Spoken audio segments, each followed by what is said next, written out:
name is Kayla Howard. I'm not a public speaker, so bear with me, okay? As you can see right here, the program is called First Families of Rutherford County, Tennessee. I guess a little bit about myself before I get started. I graduated MTSU's Library Science program in May of last year. Got the position here at the Historical Research Center because Lisa Ramsey retired. And then as soon as I got in, I knew I wanted to start this program because I did my practicum at Williamson County Library, and they had a similar program as well. And I saw how much enthusiasm and how much local history and family genealogies they had because of this program. And so I wanted to start this here as well. And so that's a little why this program got started and all of that. So the Historical Research Center, if you don't know what it is, where it's at, it's located inside the Rutherford County Archives. If you don't know, before in like 2021, it was in the line ball at it's called the Historical Research Room. It was on the second floor of Linebaugh, and in 2021 they moved over to the Rutherford County Archives to make it basically a one-stop shop. So you can do all of your genealogy, get your marriage certificates, your wills, everything. Our primary focus is in local history, genealogy, but what's great about us is that we have things beyond Rutherford County. We have things for other counties in Tennessee, for other states as well. So all across the country, we have books and materials. It varies on what materials we have, but we have things more than just Rutherford County. And what is the program? So most people ask that one of their first questions is it free? Yes, it's a free program. You don't have to pay anything to submit your application. It commemorates our Rutherford County ancestors. It really helps broaden our collection of family genealogies, local history. It helps us tell the story of Rutherford County and how we got started. And yes, it is put on by the Rutherford County Library System, since the HRC is technically a branch library. And so why do it? As I mentioned previously, it's to commemorate your ancestor and ensure their history and your history lives on. And it provides researchers, historians, and genealogists with information so they can use in their research. And it adds to our collection of family histories. I catalog. So all of these family histories, like this one, goes into our online catalog, which doesn't mean that it's digitized. It just means that you can search for it in our catalog, and you can see that we have a family file for the Renshaw-Rencher-Spence family. And then you get a personalized certificate that is in honor of your ancestor and for you. And that is what it looks like, if everyone can see that. So it has your ancestor's name, your name, and then it has your certificate number and the date that it was issued. And so part of the requirements for it is that obviously to have a direct ancestor in Rutherford County before 1850. So the cutoff line is the 1850. So 1850 census works great. So you have all the people in the family, all the people in that household, perfect. You can go before that, and so if your person was like a head of household, you could use like any of the censuses before 1850 or any other proof before 1850, but that is just the cutoff line. And that we did that because other programs that I saw previously, they they had it tiered to where you could do right when the county formed, so 1803, 1804, I know there's a big debate about that. And then, you know, they have it tiered up to a certain point. But I wanted to just go ahead and do 1850. That way you include a large group of people, and that way you have people who moved in afterwards, or you have a child of someone, but you can't find that connection between that parent and that child, even though the parent was probably here before 1850 or 1820, but you can't find that connection between them. And then you'll have to be able to show your proof of lineage. So what I was saying, you have to be able to connect each generation to the next generation. So you have, you know, like the 1850 census, all the people in the household. If you have a will, and that will mentions the generation, so like their son or their daughter, that could be served as one of your proof. A death certificate, if you're getting up into like 1900s, that could be served as a proof. And just other things like that. We can talk more. I think I have a slide on that as well. And then just make sure your research confirms the guidelines set forth in the instructions. And if you are unsure if you qualify, at the HRC and the Rutherford County Archives, we can assist and provide you with the resources necessary to help you locate your ancestors. So if y'all all probably know the Rutherford County Archives, John Lodell, his team, they're great. They're great researchers doing genealogy. They're fantastic. I've learned a lot from them, from my time with them so far, and they're always willing to help people out do genealogy, always wanting to put the extra foot forward, so we're willing to help you prove your lineage to your ancestor.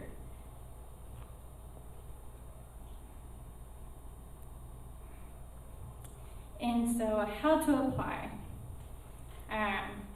On the rclstn.org website, that is the Rutherford County Library System's website, there is a tab that says Programs and Calendar, and then we have a spot underneath there that says First Families.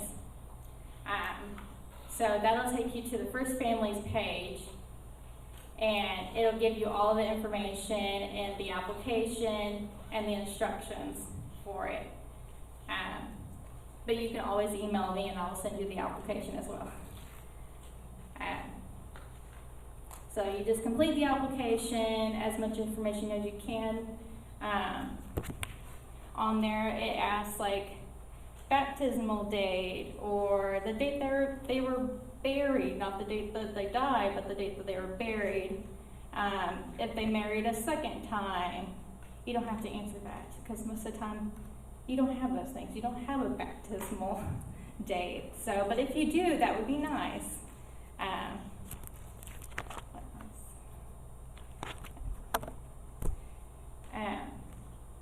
Just read through their instructions carefully on what sources to provide and how to cite your sources. Mainly citing, we just ask that you write down where you got it. And so if you went into the archives and got a marriage certificate, or if you've got a will, just be like, oh, came from Rutherford County Archives. Or if you use Ancestry or Family Search, on those they have an index sheet, and you can print out the index sheet, and that is a perfect example as well.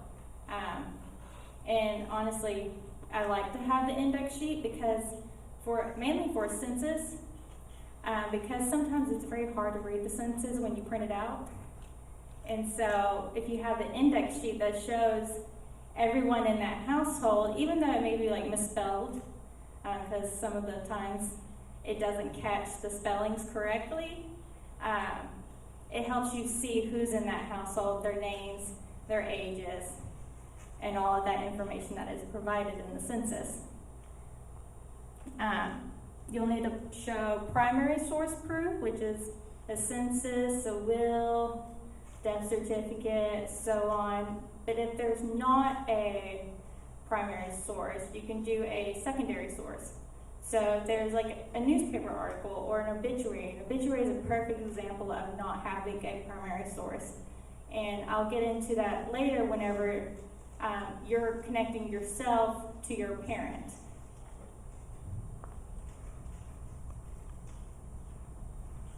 And here's an example of what the webpage looks like on the library's website. So just a little bit of information about the county, how to apply, and then right below that it'll have the application, which is an editable PDF, so you don't even have to download and write it. It was messed up for a while, but I think I finally got it fixed. Thank you, Carol. And so it should be fixed now, so you can just click on it and start typing in everything. And then the instruction sheet is also up there as well. And we have a roster, I need to update it again, but we have a roster of families, ancestors that we have already on file. So sources, as I said, you have your primary and secondary proof. Primary sources include birth certificates, death certificates, census, wills, marriage records, marriage certificates, just to name a few. Secondary sources include newspaper articles, obituaries, and books. So if you use one of our books at the library, you could use that inside it. So we have an amazing source of death and estate settlement books, if y'all have ever used them. They're compiled by Don Detweiler, who's an amazing person. If you've never met him or heard of him, he's a volunteer at the archives.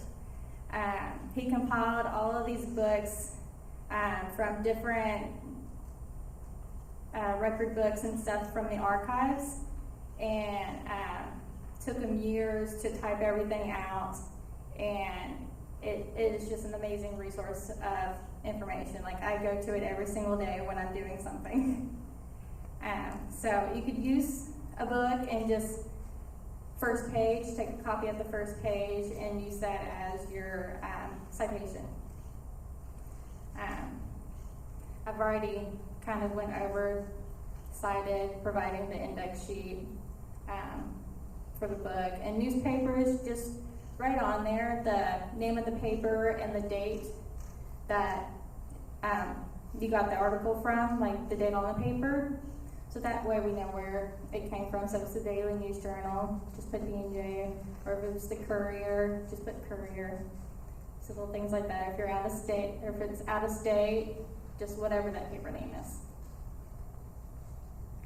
Doesn't have to get too complicated. So this is what I was talking about, the index sheet. So this is the census record. Can't really read it, but you couldn't really read it to begin with. Okay. And then that's the index sheet. So it shows you the name of the person and then everyone listed in that household. And it shows their ages and everything that the census had asked for. It has all that information on the index sheet. So what I like to do when I put the folders together is kind of make them side by side like that. Example.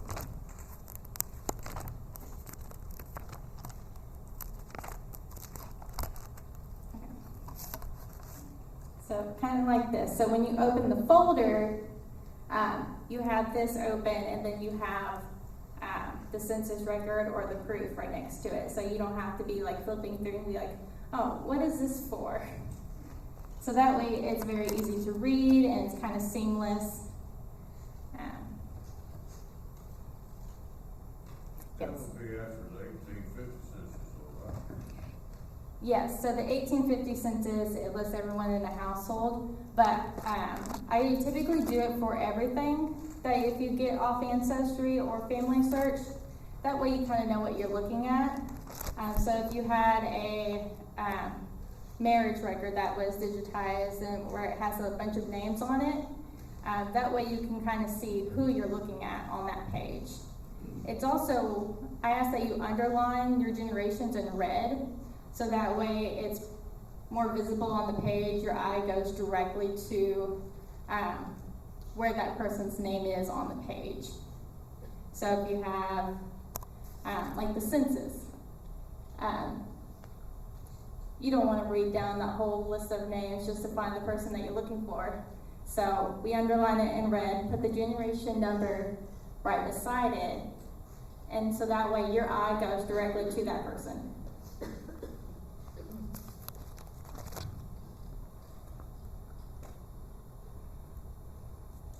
Alright, and so things to include for each generation. You don't have to, but it would be nice. So death certificates, burial information. Like I said, you don't get that into like early 1900s, after like 1908, 1912. Really just depends on when they start doing it, because they stop and like start and then stop multiple times. And so then a marriage certificate, marriage certificate, it allows you to see who they were married to, if they married twice, and you see that on a census. You see the first wife, and then you see his second wife on the census, and you're like, wait, he was married to this other person. Is this the right person? So a marriage certificate allows you to differentiate that, and allows you to be able to see the difference and like understand it better. And then birth certificates. You don't have to include your birth certificate if you want that to be listed as your proof. You can just be like, here is my birth certificate, these are my parents, yes, I approve it, and then you take it on with you. Some people have said, yes, you can have your birth certificate in the folder. These don't leave our library, and we don't really, like, you can take a picture of it, but we don't let anyone take a whole, like, digital scan of the entire file. And then if your parent had passed away, you have an obituary, more than likely. So then you could use the obituary, if your name is included in the obituary, as your proof. So then you don't even have to use a birth certificate. So there are options for that, and we can discuss other options if you're wanting to as well. Wills, if they had a will in Rutherford County, or if they had a will anywhere else, if you're trying to connect a generation that is with someone that's out of state, wills are great as well. Rutherford County has all the wills, I think, from 1804. So you can either email the Rutherford County Archives or come in and we can search for that person's will, and we can even search if they had a will. Or if there was any other information about them after passing that was in the courts. If they had a military record, so if they were Revolutionary War soldier, or if they were in the Civil War, you don't have to add that, but there are things that you can include that, as a researcher or a genealogist, it's kind of interesting to find those things out. So, like,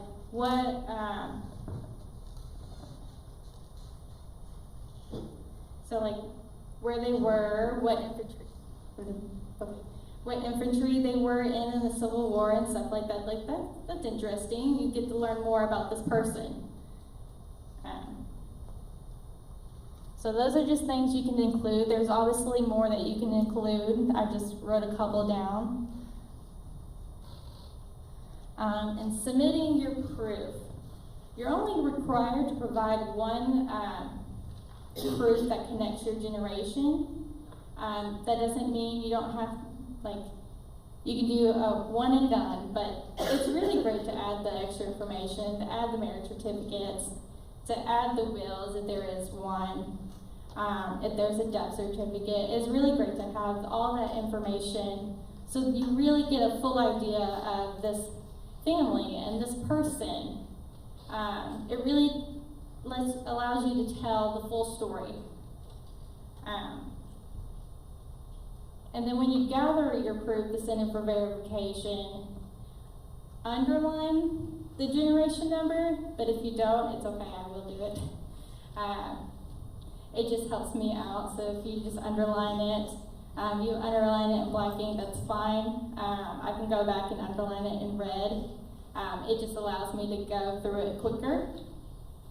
And as I said before, underlining it allows us to know who you're talking about and providing the proof for, and it allows the verification process to go by faster.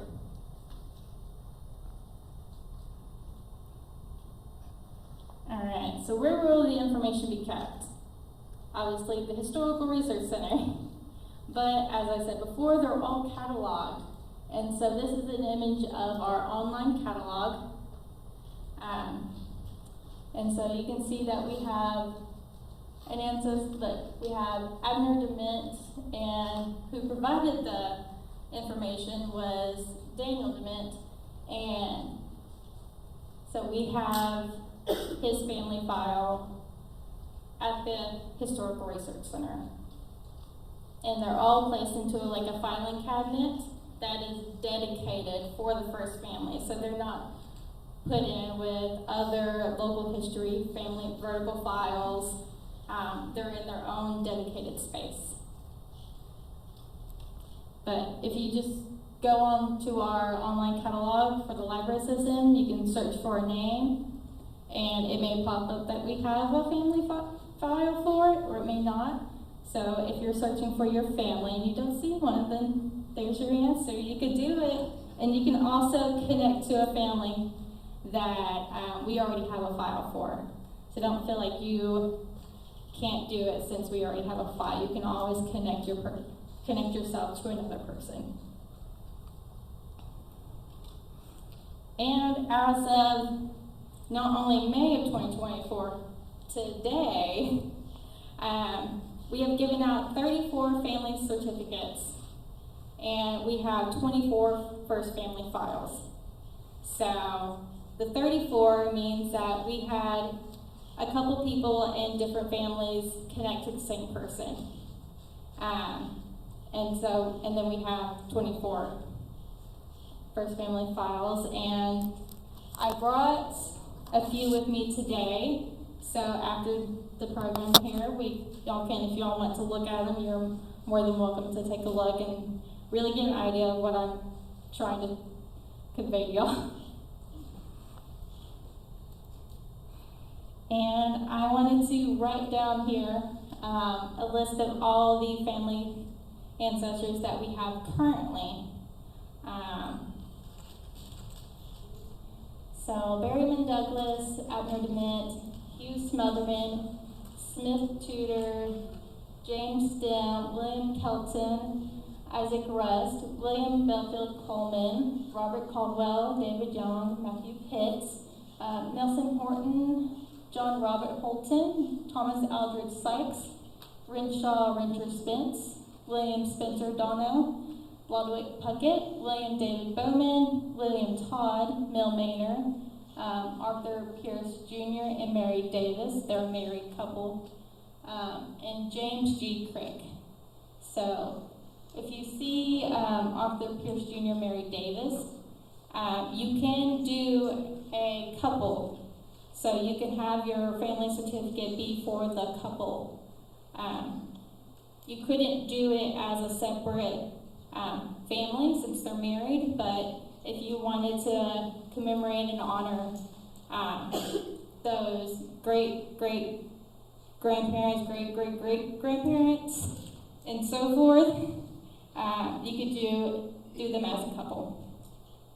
And like I said before, if there isn't already a name on here that is your ancestor, you can connect yourself to that ancestor.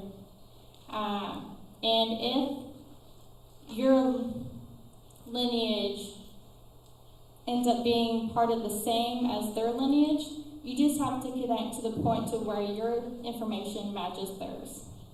So it's similar like the DAR in some sort of fashion. So you can just connect to that person. But if your connection to that person is different than theirs, then you'll have to provide that connection.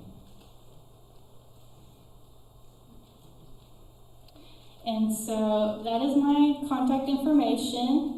My email is the HRC email is hrc@rclstn.org, and our phone number is 615-947-9110, and that is the address to the HRC and the county archives.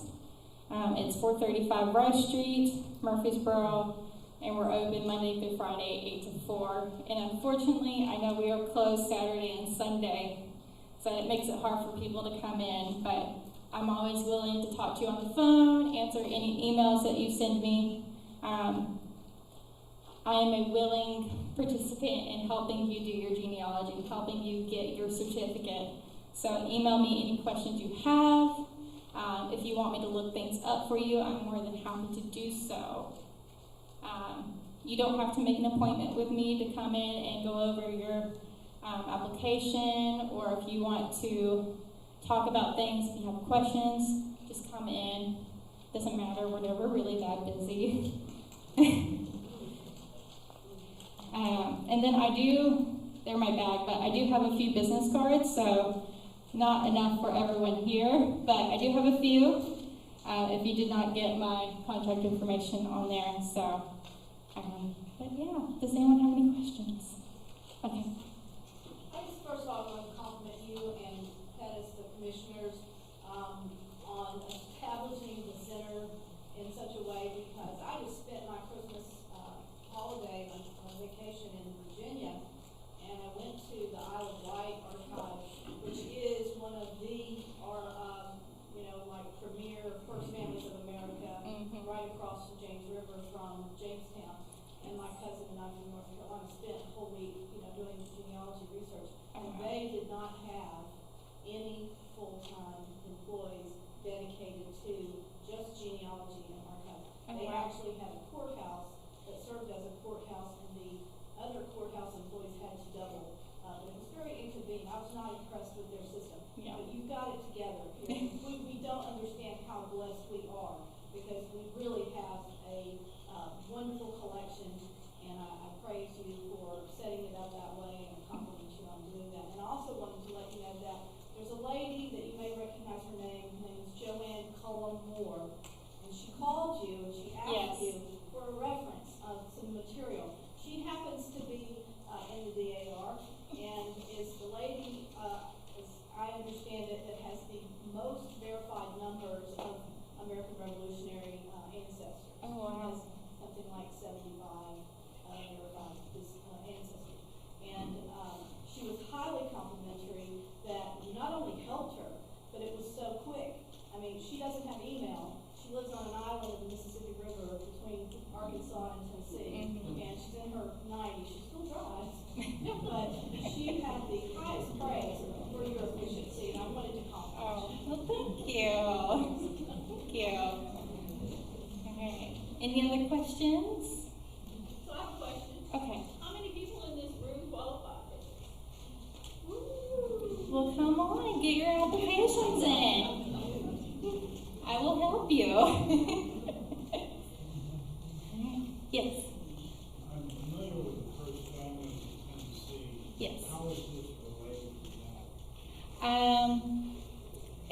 It's based off of the same premise, whereas their date is like, I think is it tiered, or? I heard 1802 going around, but I don't know whether it's tiered up to that. Yeah, I can't remember if it's tiered or not, but their date is a lot earlier than ours.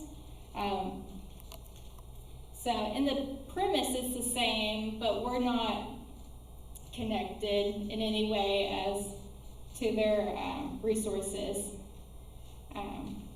But yeah, so if anyone's a first family of Tennessee and their ancestor came to Rutherford County, then get an application in. So, I've already done office genealogy, and I'll just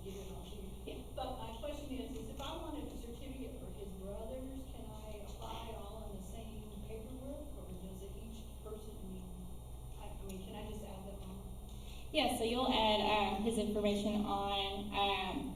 What we ask is that, so this first page of the application, it has you put your name. If I'm mailing the certificate to you, your address.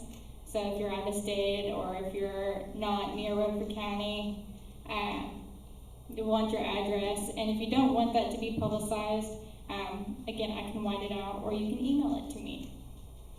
And then your email as well. So yeah, as long as you if you include this first sheet of the application with his name on it and his information, that's all you would have to do as well as proof connecting him. Did you? Oh, okay. All right. Anyone else? I've got a different question. Okay. Me and my wife been doing genealogy for about 25 years. Mm-hmm. Our kids don't care nothing about it. So what do you do with a collection at the end of the road? So you can bring it to us. We'll put it in, depending on like what it is, we can put it in our vertical file. So we have, the archives has a vertical file of family histories that people have just donated all of their genealogy to them. For instance, they just got what Bill Ledbetter had compiled, all of his genealogy that was in a filing cabinet. John Lowe went and picked that up and brought it back to the archive. So all of that is there now. So you could do that as well, or we could put it in the HRC. We're in the same building, so it really doesn't matter. We can find it just as simple in either place. Yeah, but I'm talking 1620s to now. Yeah. I'm not talking about a couple of books.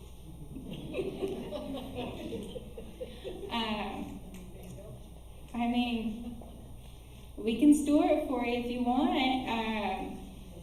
It adds to our collection, it adds to our family histories, and it gives a complete story of your family. So we would really like to have it if and when you're ready to give it to us and donate it. You gonna pick it up tomorrow or what?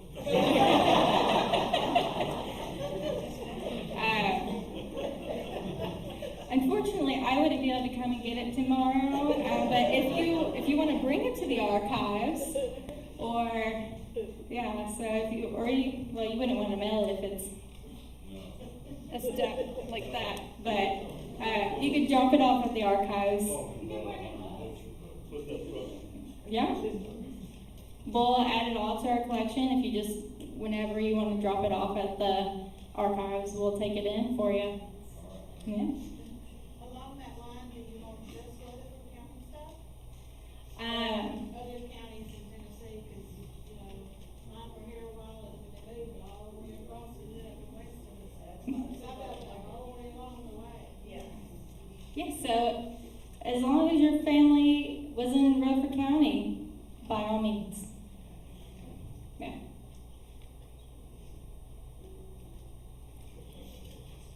So the goal in the book to get your certificate is to work your way back to one particular ancestor, maybe the one that got here first. But are you interested after the fact in someone adding to that book? Like, for example, I'm sure I have dozens of ancestors who were here before 1850. Would you like more of those connections to be added to this book, or is the goal truly to draw a linear, straight line towards the oldest ancestor? So at first I had made it to where it was only a direct line. And that's whenever you had submitted yours, it was just a direct line. But as time has passed, it's been almost a year now since we started the program. I want to open it up to if, like, your mother's grandmother or cousin, doesn't have to be linear, doesn't have to be a direct line. But as long as you have that connection to them, and you show that on the, we have a line of descent chart. So where you can go from yourself to your parents. Typically with the direct line, you're either going down your mother or your father's line, but you can interchange. That's perfectly fine. Do you have any African American first family? I do not, and I've been trying to work with Mary Watkins on seeing if she can get people to start it and try to see if I can help them with it. So unfortunately I do not, but that's something that I really hope that I can get. Yes. I've got an African American one. Do you? All right.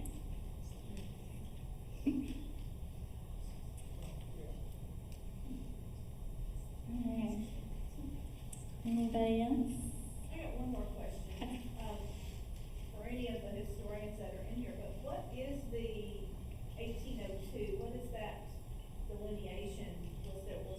What happened, what was it that marked that delineation of when people came from the mainland?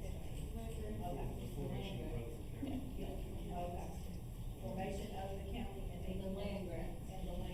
So the land grant office opened, or what? Would that include the Old Jersey?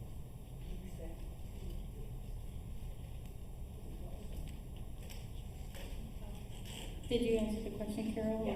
Okay. All right. Any others?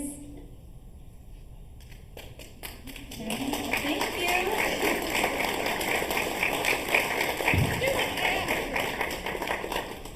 I do want to add, the book she's talking about, Don Detweiler, it was done by Don and Susan, and it was published by the Rutherford County Historical Society. So we are the ones that published that. We have those at the Ransom Schoolhouse on Saturdays if you can't get to the archive Monday through Friday. So come by. I've done Walter's genealogy. He's been here since 1806. Well, not him, but he looks like it. But his family. And he's practically related to everybody, so just go to Ancestry.com and you probably can find everything you need there.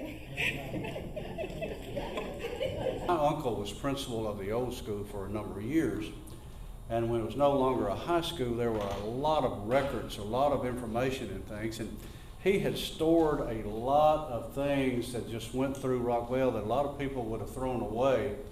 Seems like my family had that habit of just keeping everything. And when he passed away, guess what I inherited? I inherited box after box and a box of these things. And what I did, I took a lot of it back to the high school. The high school has put a lot of this in files and cabinets down there that they've had every name of every teacher that ever taught at Rockville.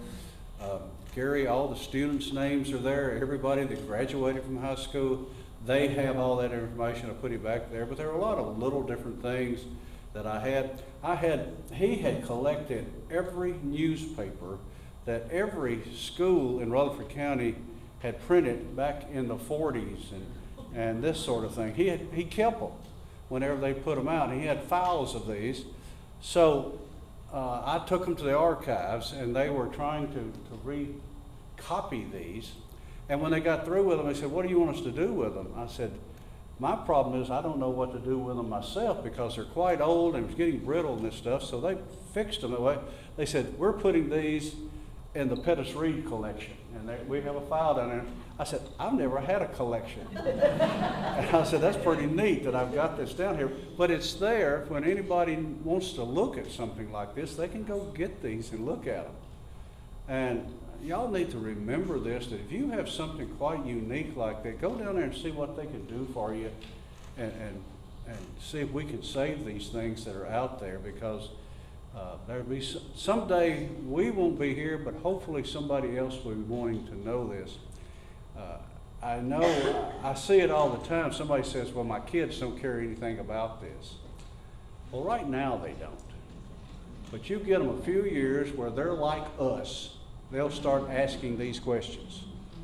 They will, I guarantee you. I know there was a period of time that, that wasn't that big either. We're trying to make our living, we're trying to do these things, but you give them time, said, I just wonder, in my situation, I said, I'd like to know who Josiah was. But he was the one to come down here and done that. I had a great-great-grandfather. His name was Singing Jim Reed. I said, well, evidently I didn't inherit what he had, because nobody's ever told me that was me. But what I found out about him, I found out a lot of things. So we all at different times want to know these things. This right here is that genealogy that I was talking about, and as I went through it, let me show you what it looks like. This was done by one of my cousins back in 1988. He was at the end of life too, but this was back before your computers, folks. This whole thing is done with typewriter. And when you get into this, look at the detail that he went through. He followed it all the way back to Campbell County, Virginia. He found where William, who we come from, and Agnes, they had a plantation there. He went back and found all of that. He's found all the records, and he put it all together. It's all right here. And all the families go there. I'm in here. My name's in here. He did all of our names like that. And this was his bucket list, Bart, that he wanted to put it all together. And I was amazed at that. And he'd done this before we had Ancestry.com. So he had to go to all these places and find this information. Where today it's not that hard for us. We can go down to archives and pull some of these things. So it's a lot simpler for us to do this. And I think I saw all these hands raised. You got first family here. So this is a challenge to you from the Historical Society. Let's get out there and see how many of these registers we can put in there. And I think that's a good thing we can do.